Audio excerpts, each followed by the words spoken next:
بسم اللہ الرحمن الرحیم۔ السلام علیکم۔ اللہم صلی علی محمد وعلی آل محمد وبارک وسلم۔ حضرت محمد صلی اللہ علیہ وآلہ وسلم کی مکی زندگی قدم بہ قدم۔ آپ دیکھ رہے ہیں ہمارا YouTube channel Islamic voice for you. اس میں آپ دیکھیں گے حضور صلی اللہ علیہ وآلہ وسلم سے لے کر آج تک کی تمام باتیں، تو اس کو لائک کریں، شیئر کریں، سبسکرائب کریں۔ بسم اللہ الرحمن الرحیم۔ حضور صلی اللہ علیہ وآلہ وسلم پر نزول وحی۔ حضرت عائشہ سے مروی ہے کہ سب سے پہلے رسول اکرم صلی اللہ علیہ وسلم کے ساتھ جس وحی کی ابتدا ہوئی وہ سچے خواب تھے۔ آپ کوئی خواب نہیں دیکھتے تھے جو سفیدی کی طرح صبح پیش نہ آ جائے جب تک اللہ تعالیٰ کو منظور ہوا۔ اسی طرح اس حالت پر رہے۔ خلوت و گوشہ نشینی کی رغبت دے دی گئی۔ اس سے زیادہ کوئی چیز آپ صلی اللہ علیہ وسلم کو محبوب نہ تھی۔ آپ صلی اللہ علیہ وسلم غار حرا میں گوشہ نشین رہتے تھے، جس میں قبل اس کے کہ اپنے عزیز و اقارب کو صرف ملنے واپس آتے اور پھر واپس چلے جاتے، متعدد راتیں تنہائی و عبادت میں گزارتے، پھر خدیجہ رضی اللہ تعالی عنہا کے پاس آتے تھے۔ اسی طرح راتوں کے لیے کھانا وغیرہ اور پینے کی چیزیں لے جاتے تھے، یہاں تک کہ یکایک آپ کے پاس امر حق آ گیا، یعنی اسلام آ گیا، حالانکہ آپ غار حرا میں ہی تھے۔ نزول قرآن۔ محمد بن عبادہ بن جعفر سے مروی ہے کہ علماء کو یہ کہتے ہوئے سنا کہ سب سے پہلے جو وحی نبی علیہ السلام پر نازل ہوئی وہ سورہ علق کی پہلی آیات تھیں، جو وحی حرا کے مقام پر نبی علیہ السلام پر نازل ہوئی۔ یہ اس کا ابتدائی حصہ تھی۔ اس کے بعد اللہ کی مرضی کے مطابق اس کا آخری حصہ بھی نازل ہوا۔ عبیدہ بن عمیر سے روایت ہے کہ سب سے پہلے جو سورہ نبی علیہ السلام پر نازل کی گئی وہ اقرأ بسم ربک الذی خلق ہے۔ وحی کا کچھ دیر رک جانا۔ ابن عباس سے مروی ہے کہ جب حرا میں رسول اکرم صلی اللہ علیہ وآلہ وسلم پر وحی نازل ہوئی تو کچھ دن تک یہ کیفیت رہی کہ جبرائیل علیہ السلام نظر نہیں آئے۔ آپ کو شدید غم ہوا۔ پھر جبرائیل علیہ السلام کو آسمان سے آتے ہوئے دیکھا اور ایک آواز سنی۔ رسول اکرم صلی اللہ علیہ وسلم آواز کی گرج سے رک کے سر اٹھایا تو آسمان و زمین کے درمیان جبرائیل ایک کرسی پر بیٹھے ہوئے نظر آئے، جو کہہ رہے تھے کہ اے محمد صلی اللہ علیہ وسلم، آپ واقعی رسول ہیں اور میں جبرائیل ہوں۔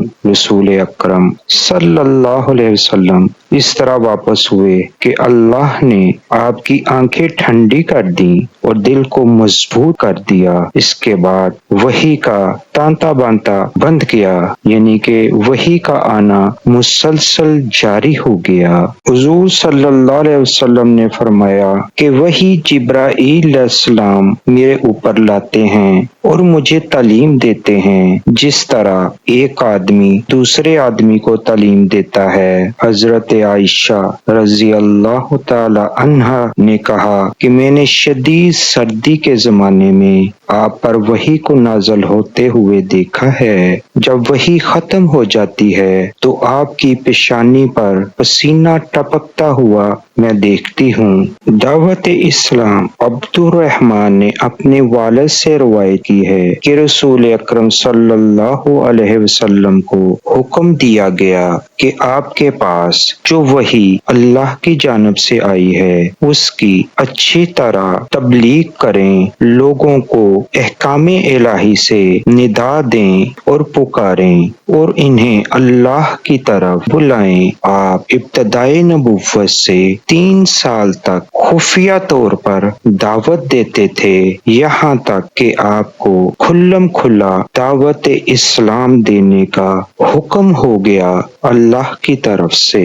رسول اکرم صلی اللہ علیہ وسلم نے خفیہ و اعلانیہ اسلام کی طرف دعوت دی۔ نوجوانوں اور کمزوروں میں سے جس کو خدا نے چاہا وہ ایمان لے آئے۔ آپ جو کچھ فرماتے تھے کفار قریش اس کے منکر تھے کہ خاندان عبد المطلب کا یہ لڑکا آسمان کی باتیں کرتا ہے۔ یہی طریقہ رہا یہاں تک کہ رسول اللہ صلی اللہ علیہ وسلم نے ان کے معبودوں پر سخت تنقید کی، ان کی ہجو کی جن کی وہ اللہ کے سوا پرستش کیا کرتے تھے، ان کے بزرگوں کی ہلاکت کا ذکر کیا کرتے تھے جو کفر پر مر گئے تھے۔ وہ لوگ رسول اکرم صلی اللہ علیہ وسلم سے بہت زیادہ چکنا ہو گئے اور آپ کے سخت دشمن ہو گئے کہ یہ لڑکا ہمارے بزرگوں کو کہتا ہے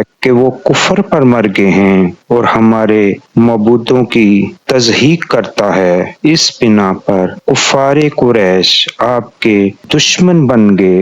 حضور صلی اللہ علیہ وآلہ وسلم کا معاشرتی بائیکاٹ۔ قریش کے ایک شخص سے مروی ہے کہ جب ہاشم نے رسول اکرم صلی اللہ علیہ وآلہ وسلم کو قریش کے حوالے کرنے سے انکار کر دیا تو قریش نے باہم ایک عہد نامہ لکھا کہ وہ نہ بنی ہاشم کو بیٹی دیں گے اور نہ ان کی بیٹی لیں گے، نہ ان سے کچھ خریدیں گے اور نہ ان کے ہاتھ فروخت کریں گے اور نہ کسی امر میں ان سے میل جول کریں گے اور نہ ان سے بولیں گے۔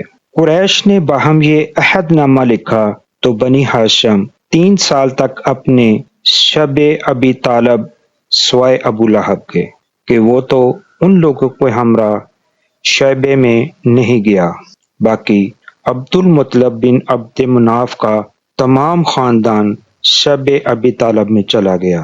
جب اس معاہدہ کو 3 سال گزر گئے تو اللہ تعالیٰ نے اپنے نبی کو عہد نامے کے مضمون پر اور اس امر پر خبر دی کہ اس میں جو ظلم و ستم کا مضمون تھا اسے دیمک کھا گئی ہے، باقی صرف اللہ کا ذکر باقی ہے۔ رسول اکرم صلی اللہ علیہ وآلہ وسلم نے ابو طالب سے بیان کیا تو ابو طالب نے کہا کہ اے میرے بھتیجے، جو تم مجھے خبر دے رہے ہو کیا یہ سچ ہے؟ آپ نے فرمایا کہ باخدا ہاں۔ ابو طالب نے اس کو اپنے بھائیوں سے بیان کیا۔ ان لوگوں نے ابو طالب سے کہا کہ حضرت صلی اللہ علیہ وآلہ وسلم کے متعلق تمہارا کیا خیال ہے؟ ابو طالب نے کہا کہ باخدا آپ نے کبھی جھوٹ نہیں بولا۔ اے میرے بھتیجے تمہاری کیا رائے ہے؟ آپ نے فرمایا کہ میری یہ رائے ہے کہ آپ لوگوں کو اچھے سے اچھے کپڑے دستیاب ہوں وہ پہنے، پھر سب مل کر قریش کے پاس جائیے تاکہ اس کی خبر انہیں پہنچنے سے پہلے ہم ان سے بیان کر دیں۔ لوگ روانہ ہوئے، یہاں تک کہ مسجد حرم میں پہنچتے انہوں نے حتیم کا قصد کیا۔ حتیم میں صرف قریش کے سن رسیدہ اور صاحب و عقل و فہم لوگ بیٹھے ہوئے تھے۔ جب ابو طالب قریش کی مجلس میں پہنچے تو ابو طالب نے کہا کہ میرے بھتیجے نے خبر دی ہے کہ انہوں نے مجھ سے کبھی غلط بات نہیں کی۔ تمہاری اس کتاب پر جو تم نے لکھی ہے اللہ کے نام کے سوا دیمک نے اس کو کھا لیا ہے، اور جو ظلم و ستم اور قطع رحمی کے جو باتیں آپ نے اس میں لکھی تھیں وہ سب ختم ہو گئی ہیں اور اسے دیمک چاٹ گئی ہے، صرف اور صرف اللہ کا نام باقی رہ گیا ہے۔ اگر میرے بھتیجے سچے ہیں تو تم لوگ اپنی برائی سے ہٹ جاؤ، اور اگر نعوذ باللہ وہ جھوٹے ہیں تو میں انہیں تمہارے حوالے کر دوں گا، پھر چاہے تو تم لوگ انہیں قتل کرو یا زندہ رکھو۔ اہل قریش نے کہا کہ تم نے ہمارے ساتھ انصاف کیا ہے۔ انہوں نے اس معاہدے کو منگوا بھیجا۔ جب وہ معاہدہ لایا گیا تو ابو طالب نے کہا کہ اس کو پڑھو۔